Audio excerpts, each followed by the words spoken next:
A correspondência entre Sofia de Mello Brenner e Jorge de Sena, ela teve 3 edições, 2 delas publicadas em 2006 e a terceira edição publicada em fevereiro de 2010 pela editora Guerra e Paz. A cada uma das novas edições foram sendo acrescentadas novas cartas, né, que foram sendo encontradas, então hoje a mais completa é realmente essa terceira edição, né, 9 textos inéditos, publicada em 2010. É uma correspondência que se estende do período de 1959 até 1978, ano da morte de Jorge de Sena, né. A última carta é uma carta de Sofia de Mello Brenner à Messia de Sena, viúva de Jorge de Sena. E essa correspondência é trocada durante o período em que Jorge de Sena mora no Brasil e nos Estados Unidos. Então, a correspondência é importante por várias razões, mas talvez uma primeira delas porque é um testemunho do contexto português, esses anos 60 e 70, e também brasileiro, à medida em que o Jorge de Sena mora no Brasil durante uma boa parte dessa troca de cartas, né? E nesse ponto, então, é possível conhecer certos conflitos que há entre os próprios escritores portugueses, entre aqueles que pretendem organizar uma resistência ao fascismo. Não é? Sofia de Mello Brenner é crítica aos métodos usados, às vezes, e a certas decisões que são tomadas nas reuniões de escritores e nos congressos e tudo, e isso está documentado porque ela realmente tem, o Jorge de Sena, não só uma amizade profunda, mas uma extrema afinidade intelectual, né, e uma confiança muito grande, com quem ela pode realmente falar abertamente sobre os conflitos, né, da vida política, da vida literária e até mesmo da vida familiar, às vezes, né, das dificuldades, não propriamente conflitos, mas, enfim, sofrimentos e tal, porque a correspondência é um testemunho importante da amizade entre os dois, que é não só uma amizade muito afetuosa, mas também muito relacionada com o amor que tem os dois pela poesia, né, pela literatura, pela poesia, pela cultura. E então a gente fica conhecendo, a partir da publicação dessa correspondência, esse contexto dos anos 60 e o modo como nenhum dos dois quis se alinhar propriamente a um movimento, né? Sempre o que se diz, né, a respeito tanto de Jorge de Sena quanto de Sofia de Mello Brenner, não foram neorrealistas, não foram surrealistas, não é? São frequentemente ligados aos cadernos de poesia que não tem uma unidade assim, de projeto, programa e etc. Mas, então, essa singularidade dos dois dentro desse contexto, isso está muito documentado nessas cartas. Por outro lado, também se fica conhecendo um pouco do que é o contexto brasileiro. Jorge de Sena começa a temer, e diz isso numa carta, né, teme por um golpe de extrema-direita no Brasil, e de fato esse golpe vai chegar, não é? E então tem esse aspecto histórico que é muito importante nessa troca de cartas entre os dois. Isso faz com que, quer dizer, o momento conflituoso em que essas cartas são trocadas faz com que algumas delas se tenham perdido, né? Você tem, num certo momento, Sofia de Mello Brenner diz a Jorge de Sena: a PIDE esteve aqui em casa e levou todas as suas cartas, né? Então algumas a gente não tem por essa razão. Por outro lado, também a gente percebe que quando ela escreve de fora de Portugal, quando ela faz alguma viagem, ela tem muito mais liberdade de escrita e diz mesmo textualmente: tenha muito cuidado com o que vai me responder para Portugal, eu tenho medo de não conseguir voltar a Portugal nesse momento, tenho medo que proíbam a minha entrada. E fora isso, uma outra razão importante de interesse dessa correspondência é que ela mostra o quanto o conceito de testemunho, de que o Jorge de Sena vai falar, por exemplo, no prefácio da reunião Poesia 1, não é tão importante para os dois, na verdade. Essa correspondência, de algum modo, ela explicita e desenvolve essa noção de testemunho que vai ser fundamental para os dois autores, e na qual esse testemunho não se confunde com uma concepção da poesia como alguma coisa confessional ou de circunstância, alguma coisa que se prende a um momento imediato, né?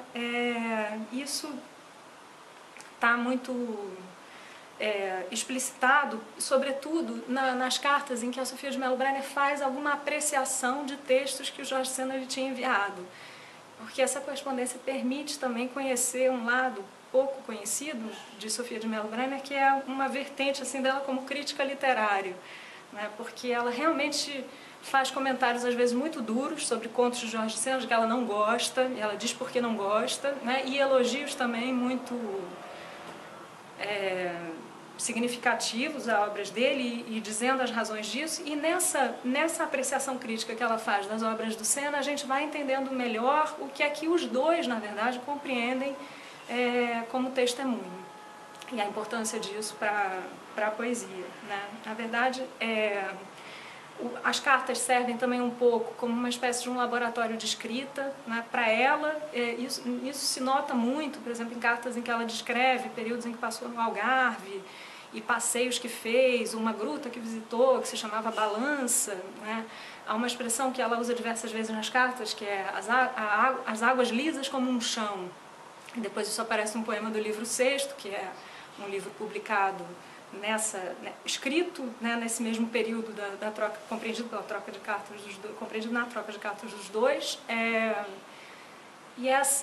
Então a gente percebe, por exemplo, essas viagens que ela faz ao Algarve, esse passeio a uma gruta, não é? Depois isso vai aparecer num poema do livro sexto, certas expressões que estão ali na carta endereçada ao Jorge de Sena vão aparecer no livro, no poema As Grutas, onde são eliminadas todas as referências que poderiam localizar essa gruta como um lugar específico no Algarve, né? Então deixa de ser uma gruta que se chamava Balança e passa a ser no poema a balança onde o equilíbrio do homem com as coisas é medido.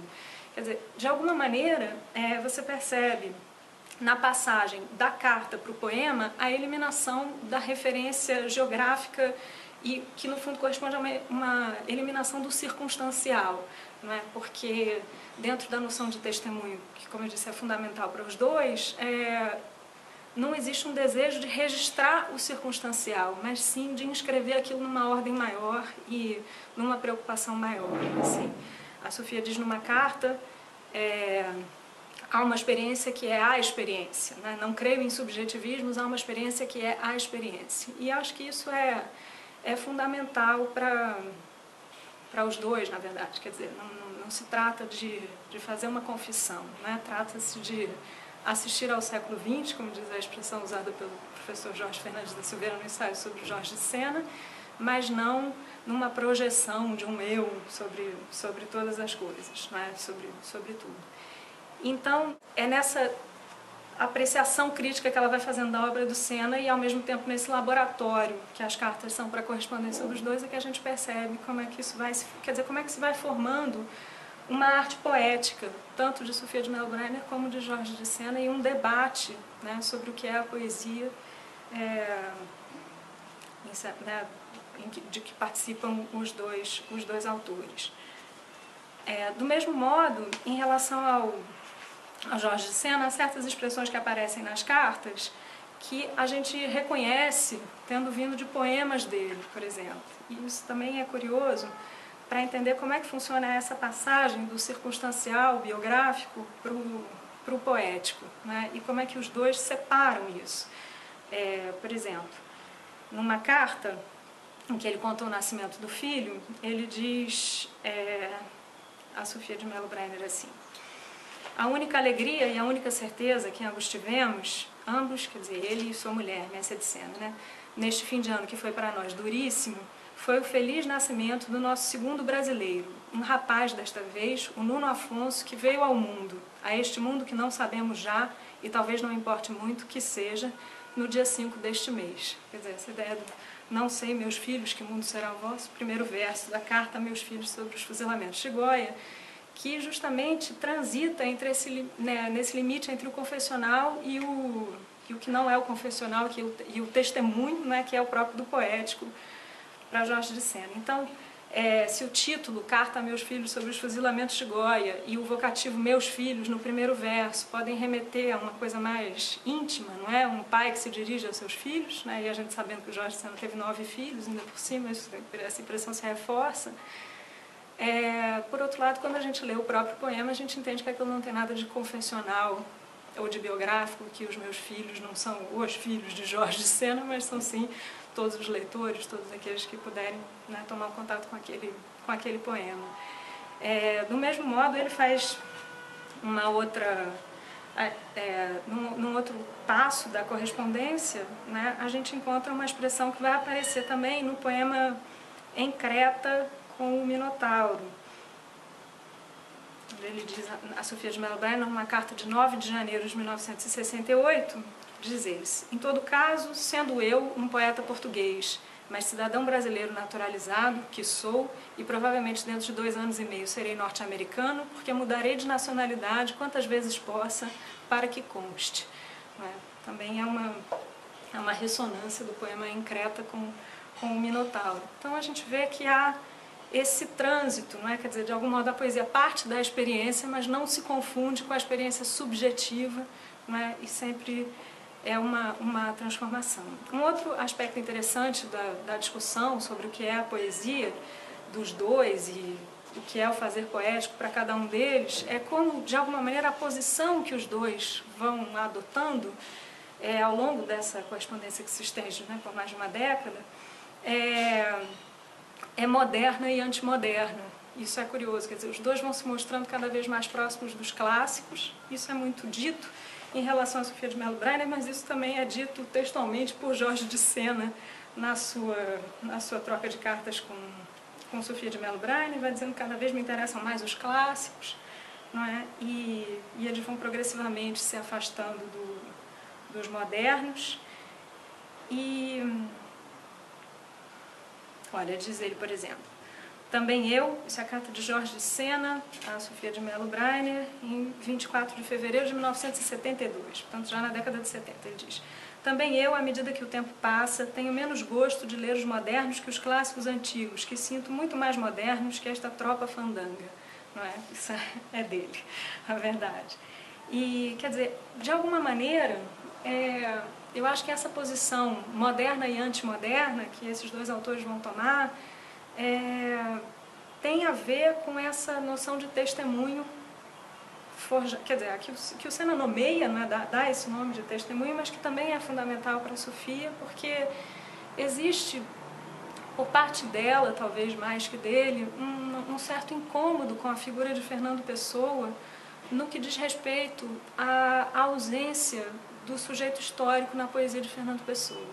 Não é? Então, eu acho que, de certa maneira, esse distanciamento do moderno e esse interesse pelos clássicos, e mesmo, por exemplo, Camões vai ser um personagem fundamental nessa correspondência. Por diversos momentos eles vão falar de Camões, e inclusive um dos textos em que Sofia aparece como crítica de Jorge de Sena é uma bela leitura que ela faz do conto Superflumina Babilônis, né? E essa posição, quer dizer, tem a ver com esse incômodo que ela tem com Jorge de Sena e que depois vai estar explicitado no discurso que ela faz após a morte de Jorge de Sena e que também consta dessa edição.